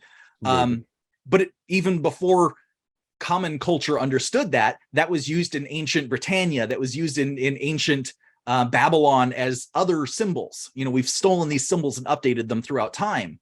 Right. Not to go to Da Vinci Code on you. Sometimes being an artist and understanding this stuff, it's like symbology sort of pops out at me left and right, and I'm trying to understand the semiotics. What do they mean now versus what they did mean, and how does that carry over? So could Tesla have developed an earthquakey machine? Absolutely. Do I think the CIA took a lot of his materials? Probably. Do I think he had access or discovered information that nobody else was able to do? Absolutely. AC versus DC proves that. And Bell did it by a laboratory full of scientists just cranking through experiment after experiment after experiment after experiment, testing things. I mean, the light bulb is great, but he went through thousands of tests to get there. Tesla was not Alexander Graham Bell is one of them. The other one is Edison. Edison, thank you. Yes, that's the one we're trying to talk about. Yes. Ooh. See, we start going, and it's like let's talk about the right people. Tesla started working for Edison, is that correct? And then he just didn't put any of his own stamps on anything, and Edison stole them. Well, more or less. He wanted to work for Edison more, but Edison's a businessman. Right. That's the reason he hired all of the scientists to do this stuff for him. He's like, I've got an idea. This is the end I want. Figure out how to do it. Right. So he was the Elon Musk of that time. Absolutely. And this is not unique. I mean, if we go back to the Middle Ages, into all of the priories of monks copying illuminated manuscripts, somebody said, look, we need to have this. This is going to be important. All of you are now the people who are going to copy all of these by hand. and there's the few of them that actually stand out in history because they ended up drawing beautiful characters and dragons and telling the stories with the text. And that would be our Teslas today, because Tesla looked at some of that business stuff and said, I'm not a good businessman. He was never a good businessman. He died. He basically died a pauper. But he still had all these ideas. And would it make sense that the government would take those ideas? Absolutely. I mean, better that than they fall into somebody else's hands. And the government has always wanted to prosper and make good for us as a country. Just gonna. It's a real fine line there. That was their initial intention. We'll say that. The founding fathers had the idea of starting a country that was grounded in the idea of enlightenment, not in superiority.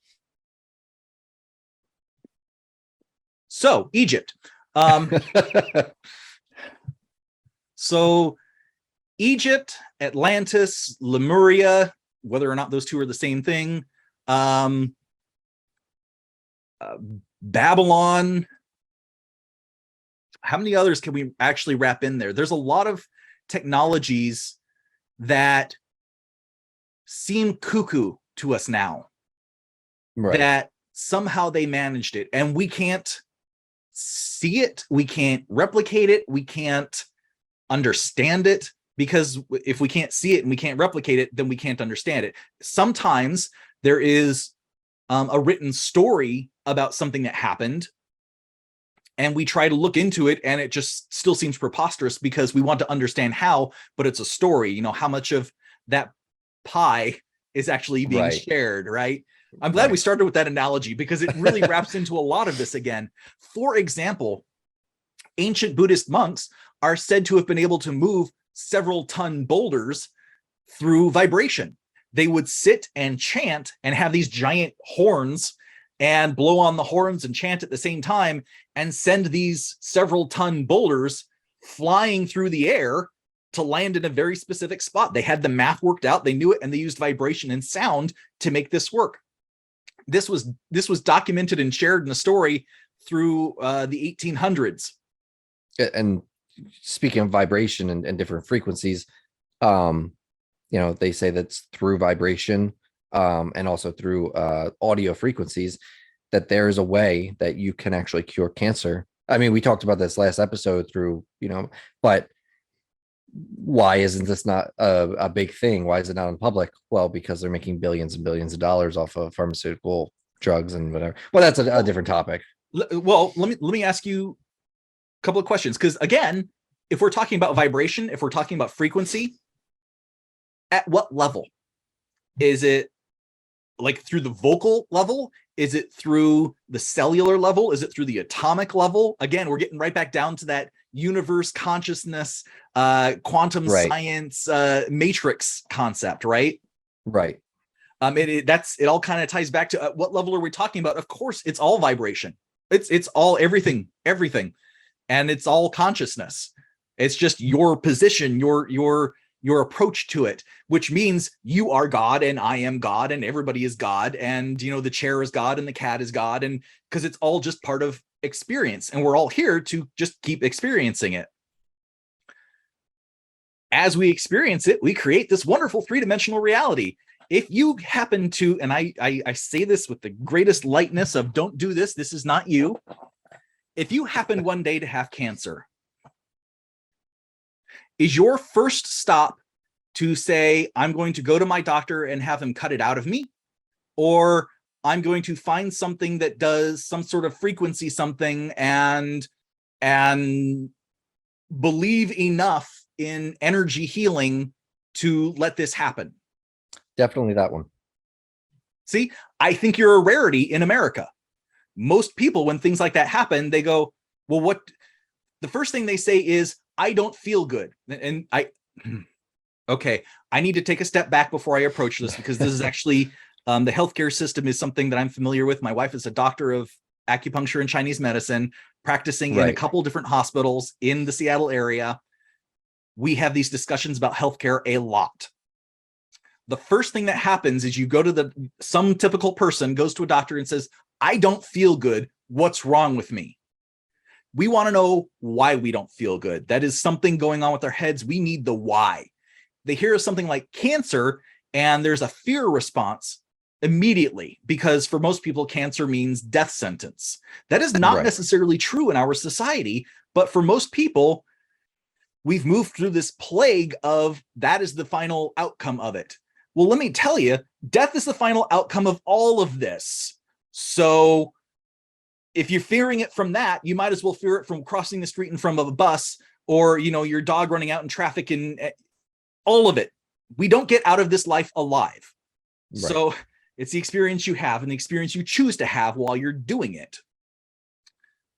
But a lot of people want to know the why, and then they get afraid. And as you recall, one of the first things that happens when you get afraid is you lose contact. The ventral vagus nerve loses contact with the prefrontal cortex. We aren't making choices. We are living reactionary. So it's, well, what do I do next? What happens next? What do I do here? And, well, we'll sign you up for chemo.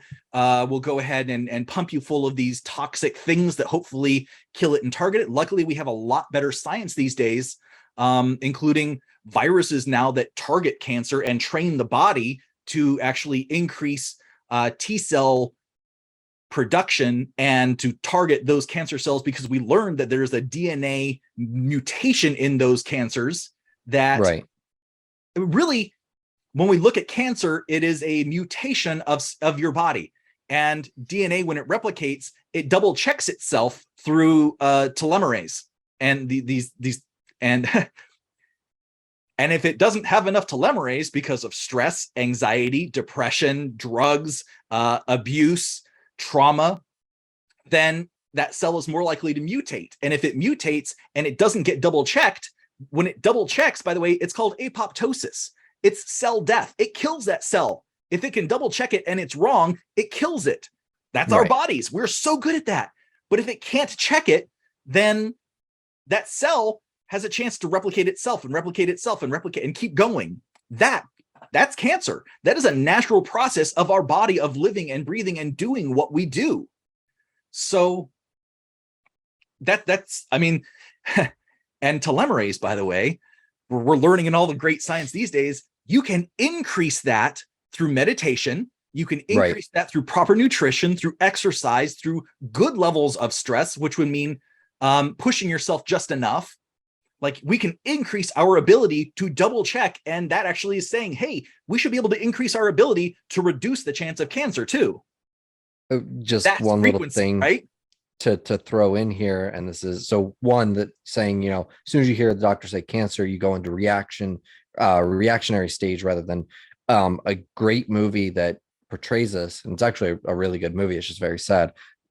Is 50-50 with Joseph Gordon-Levitt and Seth Rogen. Great movie. And when he goes in and he hears, the first thing he hears is cancer, and he zones out. You can hear the doctor talking in the background, but he didn't retain anything. So that, but also based on true story, by the way. Yes. And getting into a little bit, I'm not, promise myself I wouldn't go into this. But a little bit of a conspiracy theory here. Steve Jobs had cancer. He was diagnosed with cancer at 21, 22, about, and he lived until he was 40 with cancer. And what he did was he just cut out red meat. He started eating, changed his diet.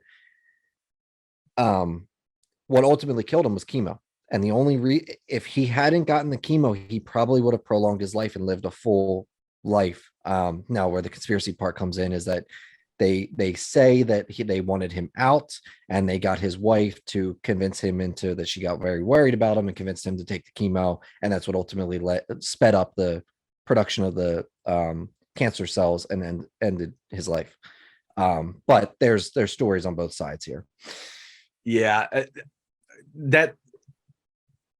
okay, so I've been an Apple fanboy since I was of course, again, middle school, fine art. Like, we started using computers in fine art, apples, of course, because those were what was the thing. I've been trained on apples my entire life, making art.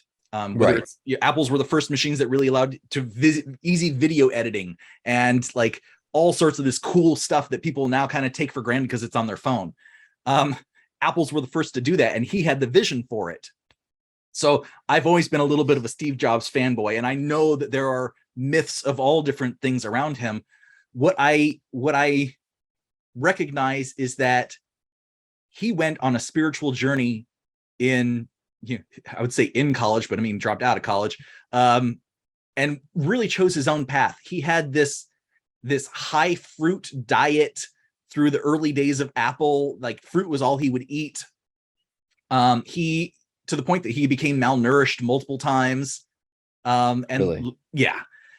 Later in life, he didn't do quite as much of that, but he chose to live life on his terms, which I love that. Whatever case there is to be made, he chose to live life on his terms, including leasing different Mercedes every month so that he didn't have to pay the licensing fees.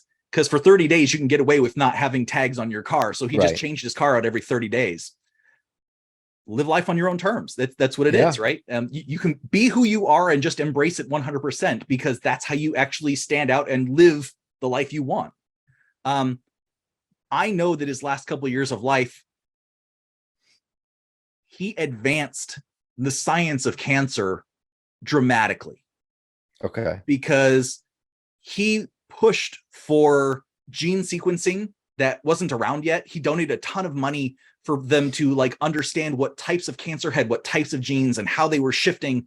And he was one of the pioneers of getting like early I can't remember what the process is called, but like really targeted gene DNA therapy on cancers. Like if you've put, there's one that I remember at the time, I think this is one he had, where they had gold particles in an injection, and the injection was targeted to the DNA of the cells of the cancer, and the gold, when it hit that, they superheated it and basically exploded the cell. Right. Like that's one thing, but now they've got that like to the nth degree. Like we've come so far, and actually there's a ton of it that is because of him, because of his wealth, because of his ability to invest, because of fear of death. I mean, honestly, and his willingness to say, okay, let's do these things. I want to see where it goes.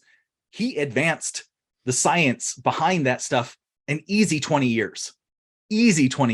And where we are now is really due to where he kind of put it. Right.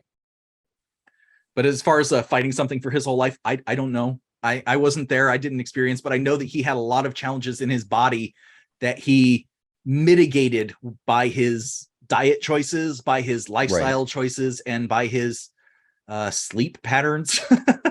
Right.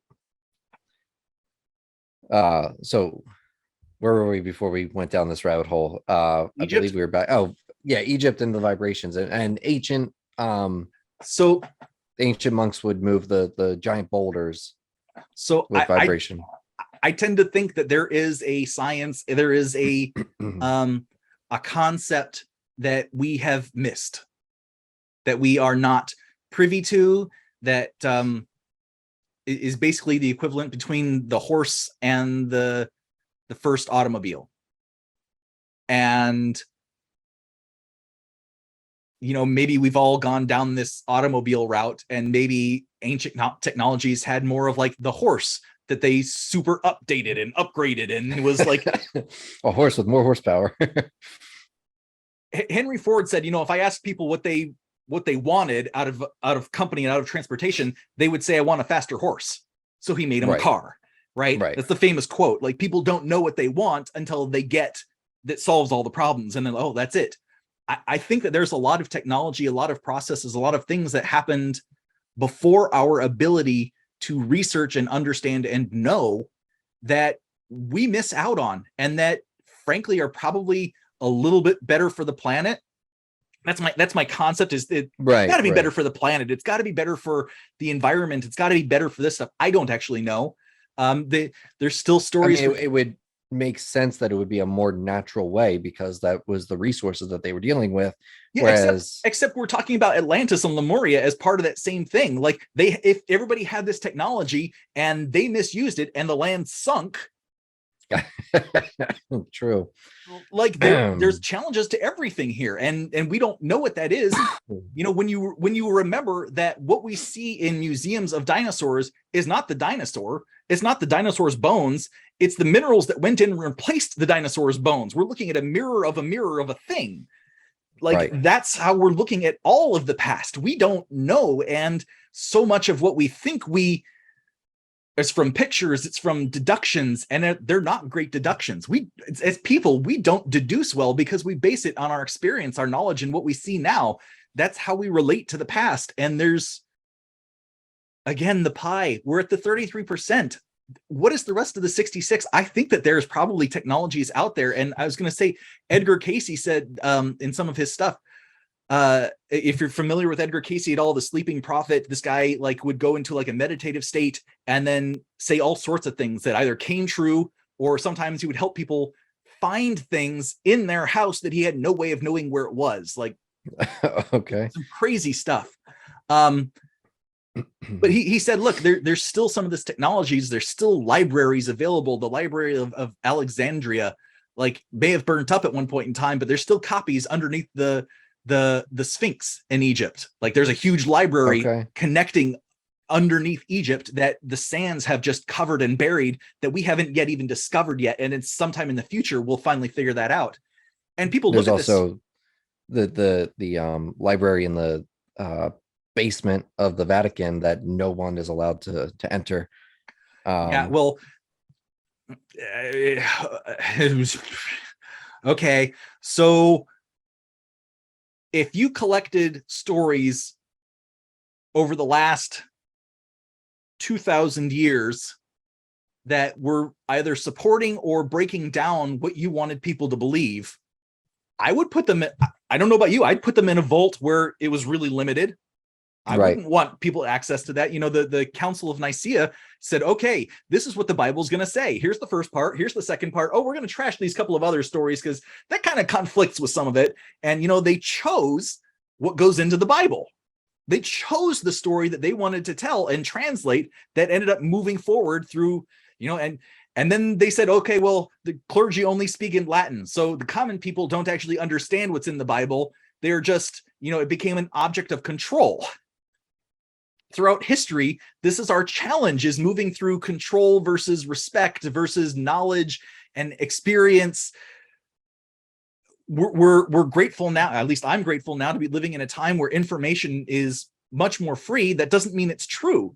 That means that there's a right, huge possibility of things. And in quantum science, if anything that I've learned, it's that observation makes particles change from waveform to particle. It literally pulls it from a quantum field of it can be anything to it was this at the moment it is observed. And it's observed when it goes in, hits the brain, and the brain says, oh, that's that. Okay. But that works backwards in time as well. You can observe something now that happened back then, and you don't know whether it happened then, but because it happened then, you observe it now a certain way. You're actually like changing the past events. And quantum science says, look, when you observe something moving forward in time, you adapt and you change it, and moving backwards in time, because you are just one spot and everything around you is energy. And anyway, it's just vibrating energy. right. So I say, why not? In the past, yeah, they had great technology and it was better than ours, and it was clean and was easy and everybody had access to it. Would that kill all of our energy today? Well, a lot of corporations would crumble, but you know what? I choose to believe that it was back there because maybe that quantum entanglement means that some point in the past, it actually does happen, which means at some point in the future, we'll find it and use it. Right. Right. Using that theory, your thoughts on things that are known as fairy tales, giants, dragons, you know, we touched on dinosaurs, you know, there's a whole school of belief against dinosaurs that they were just a creation of someone's imagination, that they never actually lived, which personally, I don't believe that. Personally, I mean, look at the alligator and the crocodiles. They've been around how long? You know, the scientists have proven. So Look at they're birds. basically a form of birds. They're a form of dinosaur. It's just I read an article yesterday that said that depending on the species of dinosaur, it was either cold-blooded or warm-blooded.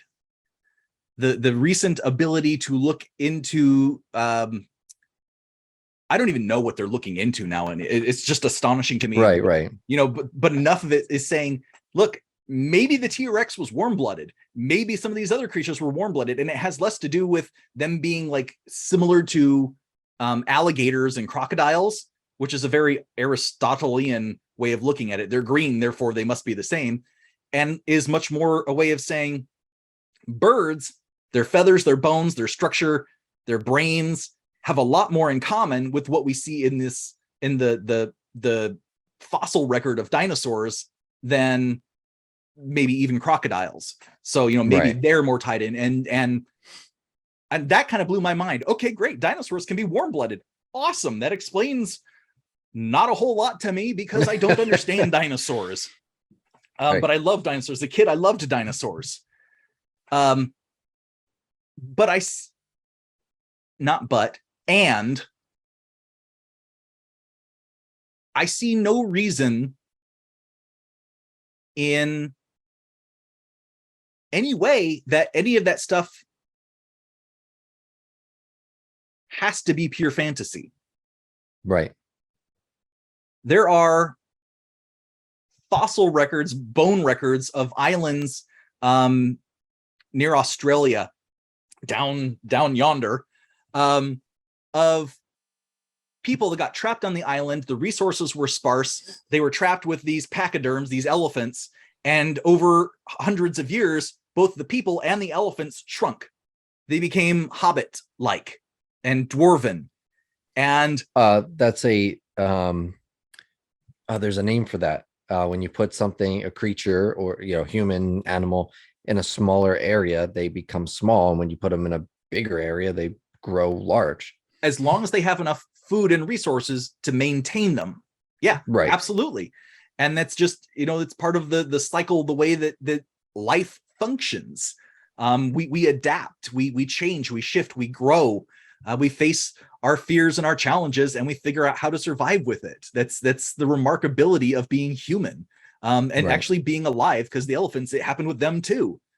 Now, is in ancient China, 10,000 BC, 15,000 BC, 10,000 BC would be like Confucius. So moving even before that, could there have been some sort of giant serpent lizard that inspired dragons? Why not? Why not? Water lizards? Sure, why not? Would we know about them? Maybe. We still debate Loch Ness Monster. That could easily be something like that, heaven knows. But there's lots of, we actually have a limited access to fossil records. The things that we see, that paleontologists, that historians, that they grab, is really, really limited from the reality of what happened. And we make a lot of guesses into it. And based on those guesses, I see no reason why, oh gosh, that pie is just a really great metaphor for this entire conversation today. It really is. Because everything we see is just stuck in that 33%. That is our personal view, our perception as humans, trying to look at everything we've experienced through time to define who we are and what reality is. There's so much of the rest of it that we just have no clue. And I don't know that we ever will. We'll just kind of keep guessing, at least in our lifetimes. Right. I kind of hope that maybe we reach some aliens that go, oh, hey, we've got another book. You want volume like 0.5? You want the prequel? We'll be happy to show you what happened, because we visited, and here you go. I would love that. Right. I think most people would. Yeah, I don't know. I think I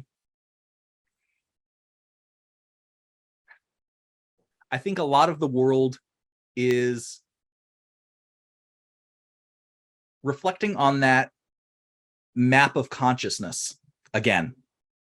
I think a lot of the world is stuck below the point of courage, below the point of self-acknowledgement. And I think that the majority of the world is suffering in pain and delusion and struggle, because it's this feeling of apathy towards others, towards themselves, and maybe depression and anger at the world around them. And that prevents a lot of people. It becomes very focused on survival. And I feel like a majority of the world is really stuck in that place. And I know I can see our connections flowing in and out. Hopefully this will be okay. That's why I wanted to record to my computer this time, because I think that that audio will be captured. Yeah, I think so.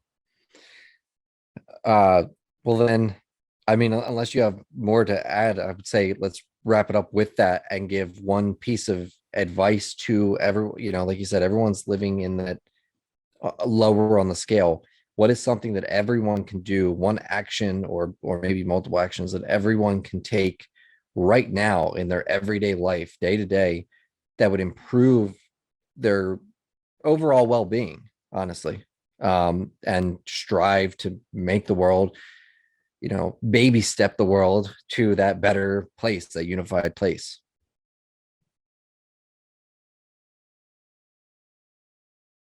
Okay, so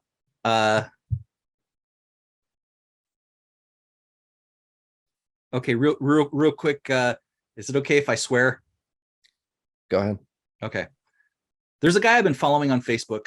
His name is Kerwin Ray. He's out of Australia, and he's a business consultant. And I actually I don't know the guy. I just seen some videos and I continue to watch some videos. And honestly, I would love for my branding company to sort of be the same kind of consulting thing as him. He's very inspirational, and he talks a lot about processing in the mind. And he and I jive on that kind of stuff. It's the same kind of stuff. And he, in one of his talks, says, look, I've trained myself to recognize when that expression of fear hits me. And there are rational fears and there are irrational fears. A rational fear is, don't push me off of the bridge when I'm standing on the edge. That could kill me or at least hurt me. That's a rational fear. An irrational fear is, I can't stand up in front of people and speak. Well, my advice is, as much as possible, choose one thing that you feel that irrational fear against and tell yourself, fuck fear. Just fuck fear and move into it. Expand your ability to live life, expand your ability to experience life, step into failure, honestly, step into everything that is that, and then learn from it. There might be a little bit of pain, but you know what? Experience minus pain equals wisdom. So step into it, learn what you can learn, fuck fear, one thing a day. That's it. Just one thing a day. Start transforming your life by choosing that one thing that kind of makes you nervous, kind of makes you hesitate, and just fucking do it. Fuck fear and take that step, because that's transformative in life. Right. And that gets you more clear even on the things that are rational, that the irrational fear, when that comes up, the more that you can get, ultimately get rid of that irrational fear towards things, makes you become super clear on rational fear, whatever that might be. So it's, I can't remember who told the story, but basically they train the military, they train the police. If someone approaches you with a gun or you're held up at gunpoint, 90% of the population would cower away and get super afraid and say, what do you want? Anything. And a good majority end up getting shot and unfortunately get killed. However, someone who's able to distinguish between irrational and rational fear and minimize the irrational fear could come into that rational fear, that situation, and identify and see clearly, okay, there's a gun pointed at me. There's only two options. One, understand if he just wants my wallet, then okay, no harm. Give him your wallet. Yeah. Two, if he is intending by his stature, by his, going back to the energy, being able to feel that energy, if you can tell that he's intending to harm you in some way, shape, or form, you are able to identify that and move into it. And by getting rid of the fear, just acting, that's how they can subdue a situation like that. They can go in, they can grab the gun, they can get the guy down on the ground. You can't do any of that, no matter even if you have the skills, even if you're a bodybuilder, all these things. If you can't get rid of the irrational fear, then you're never going to be able to face rational fear in a clear state of head, and you're not a clear state of mind, and you're never going to be able to do what is necessary. Yeah, again, it's that homeostatic range, your fight or flight response, all the things you live and have experienced have a homeostatic range. And every time you face an irrational fear, the small ones are the easy ones, like do those every day. That's like, I fear telling my wife that I messed up. Okay, we'll tell her. She'll probably yell at you, and okay, but maybe you learned a lesson and whatever. I don't go to something extreme as getting held up, because I think there are so many different small things that people do every single day, and maybe it's the fear of sitting down and just working on my computer. I don't want to do it for 3 hours and I hate working on the computer. I hear this stuff a lot. And it's like, okay, well, that is a fear. That is a mindset. That is something that's going on, that we have to transform that, so that when big things actually happen, you can go, oh, well, I can face anything. I am unstoppable. I am right. And that's it. It's Stonewall Jackson, I believe. Yeah. They said that he would just run through, said, there would be gunfire, bullets flying everywhere, and he would just run through. He would barely ever hide, behind cover. And finally they asked him, they said, he was one of the greatest war heroes. And they said, how do you do it? Like, how are you not afraid? He said, everyone has their time. We all eventually die. It might be today. It might be in 100 years. If we just do what we know we have to do, like, for example, I see my men cowering behind this object, this rock, whatever it is, this building. That's not going to get us anywhere because we are under attack. If you stay behind that building until it's safe, it's never going to be safe. And eventually the enemy's going to be upon you. And then, how that ends up. Whereas if you just keep moving forward, doing the things that you know you have to do, and just, there's bullets flying all around, but okay, I'm going to do what I have to do. Sure, I might face my end today, or I might not. But if you can just go through and say, you know what, it is what it is, you're unstoppable. That it is what it is. C'est la vie. Such is life. God, there's dozens of them. It's like these are saying throughout history, throughout time, throughout language, just to say, look, you're here, do the thing. Right. And I said, like, if life is just this experience and we're having this experience, you're here to have this experience. If this is all energy and you're just kind of brought in through your parents to inhabit this meat suit for a while, just enjoy it, write it out, do whatever you need to do. You're just part of this flow of life. So eventually it's going to end. You don't know when that is. Just do what you got to do. Right. I think that is the perfect ending note. All right. Well, then before we wrap this up, just let our audience know how they can get in touch with you. If you have any offers right now, anything cool with Think Tank Creative that you're doing, Okay. Yeah. People can find me at www.thinktankcreative.net. Simple, thinktankcreative.net. The stuff that I'm doing right now with most people is a 4 to 6 hour strategy session, brand strategy, market strategy, business strategy. We sit down and talk about your customers, your goals, your values that you're running your company by, your mindset, what you're really putting into it. And then I put that all together in a nice little bundle and hand it over and say, okay, here's your report. Here's the steps you need to take. Here's the action steps for you. Here's how to get your marketing going. Here's how to get stuff moving forward for you. We also dive into archetypes in that, and we talk about Jungian archetypes and the psychology behind that, both for the customers and your business. Because if you understand both, then you can translate from one to the other. And that's super important.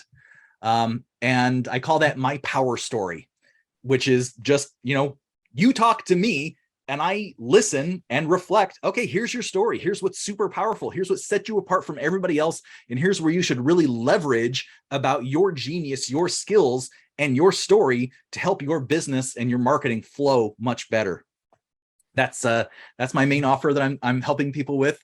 And a lot of people absolutely love it. It is really transformative for consultants and small business people to sit down and talk about this stuff in a way that is actually helpful for their mindset, for their goals, for their vision. And then, and then a couple of people are like, great, now let's do the subconscious reprogramming so that I can really anchor all of that vision into my body, into my brain to make it happen. And then, bigger packages are like logos and all that stuff. But what I'm really focusing on is my power story, because really I want to help as many people as possible utilize your story, your mindset, your skills, your genius to really make a difference in the world. Right. I mean, that's awesome. I think we will be in touch actually after this episode because I think I need that. Right on. All right. So yeah, let's end this one. Thank you so much. Again, just like last episode, this was just jam-packed with, well, I mean, the takeaway here is just you can get lost in every minute of this episode. So you go down rabbit that is holes. the point of a good conversation. Yes, it is. Someone's going to watch us and sit there with their laptop open, researching, like, pause, Google, go on for 2 hours, play. In that case, I'm sorry about Bell. It was Edison. Thank you. Yes. They just hit me and I'm like, wait a minute, not Graham Bell. It's Edison, the light bulb. Yeah. That happens. Yeah. All right. Well, thank you, Jeremy. Thank you so much, Mike. And I look forward to hearing and seeing when this is posted, and maybe your people want to reach out to me. That would be awesome. Yeah, awesome. I'll post your links in the description, as always, and then post it in the Facebook group, and then have it go live on Spotify, Apple Podcasts, and all the other platforms. Cool. All Thank right. you. Yep. Thank you.